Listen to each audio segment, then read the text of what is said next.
you're the primary writer for Emerald City. But I'm curious as to, I've told you all about the relationship that I have between me and Mike and the rest of the band and how our songwriting strategy fits together. But Mhm. how does it work for you guys? Is it similar where you're writing the majority of things and then other band members are just giving input here and there, or is it more collaborative? Like where do you guys fit? So ultimately, I guess I don't know that there's a good way to say this without me sounding like I'm some kind of dictator or something. But just because of it's mostly just because of the way that we work. So this particular project, keep in mind, I started out being this was going to be a Brent Bristow album. This was not going to. I had no idea that we were going to form a band called Emerald City Council. Right. Jake came up with the name. Like I said, until Casey said you guys should start a band, I had no idea we were gonna even do that. So pretty much with the songs, I pretty much have them planned out, plotted out in Pro Tools, and so most of the demos are, as I said, are usually pretty bare bones, and and I probably should do more. I actually have been learning guitar a little so that I can add in some rhythm tracks and some things like that. When I could, I'd get one of the guys, Seth or Philip or whoever, to come in and do a rhythm guitar track just to flesh it out and give Noah something a little bit more to work with. But like with Ice Thinning, it was mostly just me just banging on piano.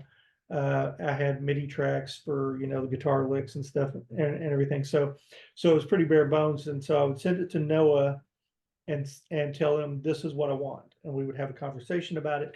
When his schedule allowed, he would send me back a video of him practicing it, and I would say change this, change that. And now we allow the joining of hands, a new beginning, rise to devise a passage across the ice thinning. The structures of the song were pretty much the way that I set them. We never really discussed anything like that.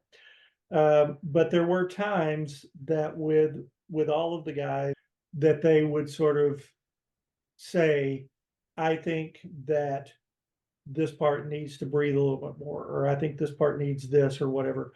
We need to add some harmonies on this. We need to do this, and and I did.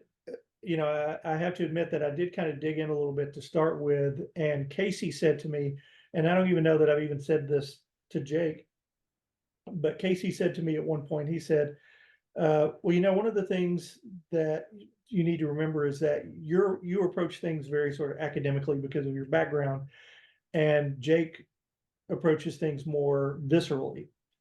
And he said, and I think that if you guys meet in the middle and find the place where you guys are both happy, that it's going to be really fantastic. And so I had to let the reins loose a little bit in some places. Jake would probably say not enough, but yeah. So the way that it typically worked was I would put together I would map it out with a real bare bones demo, with me doing a scratch vocal, and then if Seth could come in and do some rhythm tracks, he would do it. I would send it to Noah. We would talk about what I wanted. He would add the drum stuff. We would flesh out some more guitar stuff, send it to Jeremy for the bass. Then we'd go to Jake for vocals, and then it would come back, and we would finish out, the last guitar stuff, and then I would add all my parts, the keys, sax, and backup vocals, and everything. The alto recorder track, all of that stuff. So I would add those in, as after that.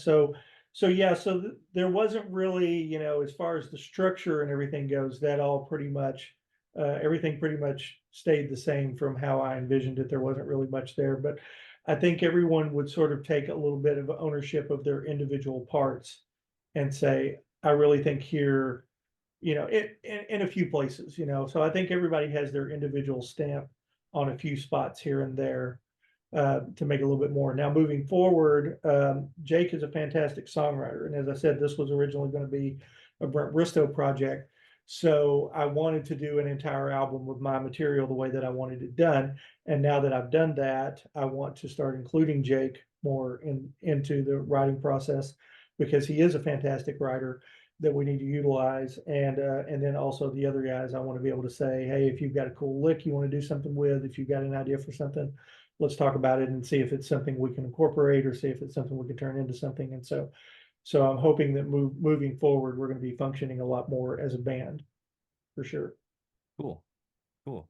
Oh, that makes sense. It's definitely not super far off from my experience. That you, I think you and I are fairly similar. I obviously have less of a theoretical background, and I'm not an academic person per se, but I am also very controlling sounds wrong. That sounds like a negative word, but I like to feel like I'm the one guiding things in any musical situation that I'm in. I naturally tend to take the role of the project manager, if you will, for Right. everything that we do as a band.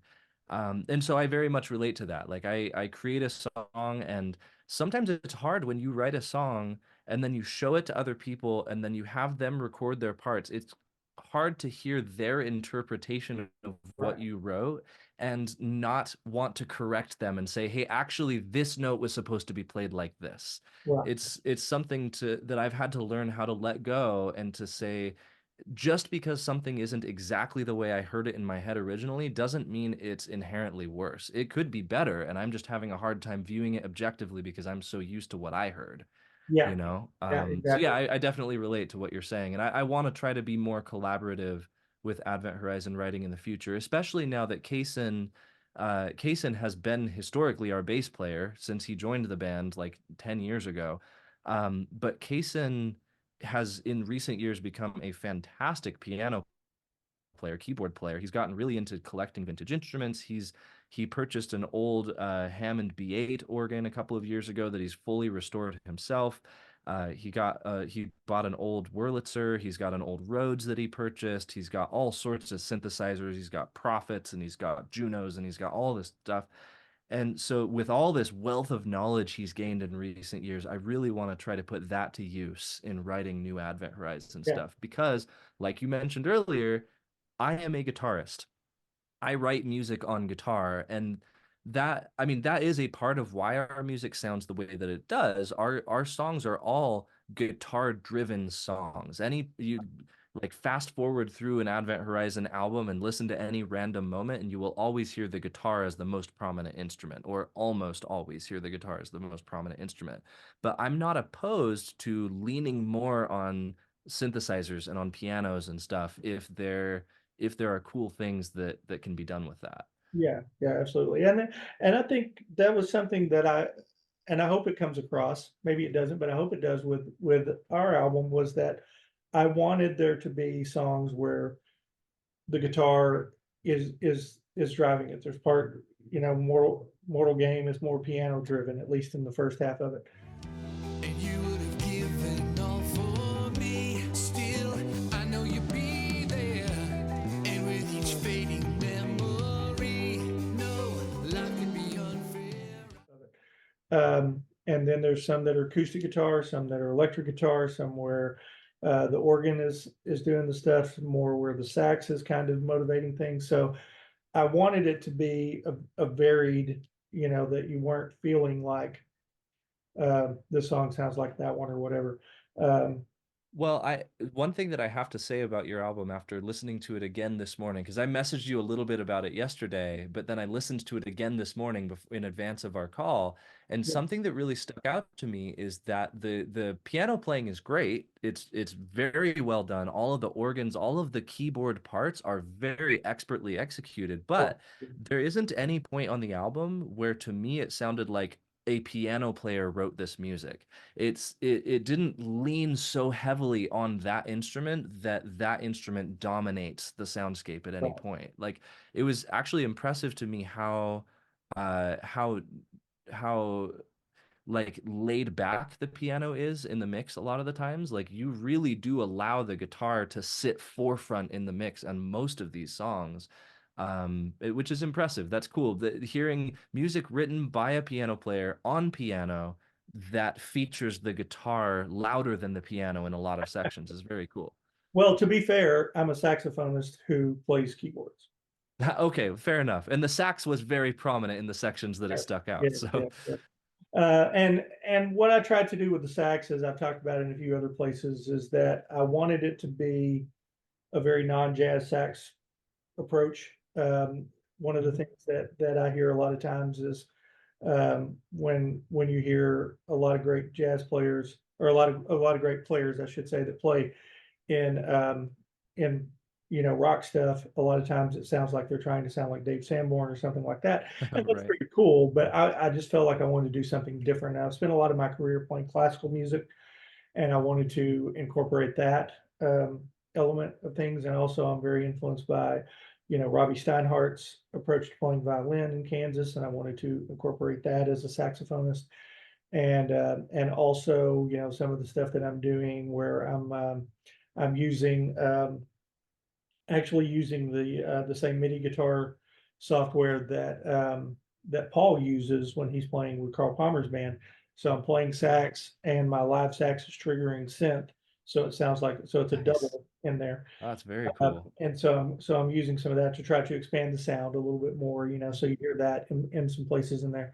But I just wanted it to be, and I think some people have picked up on that. Some people have kind of gone like, I've never heard a saxophone sound like this, to which I'm going, that's kind of what I was going for. That's the goal, right? Yeah. But I did love that when Casey, when he first heard Noisy talking, and he said, if someone had told me that this song was written by a saxophonist, I would have said there's no way.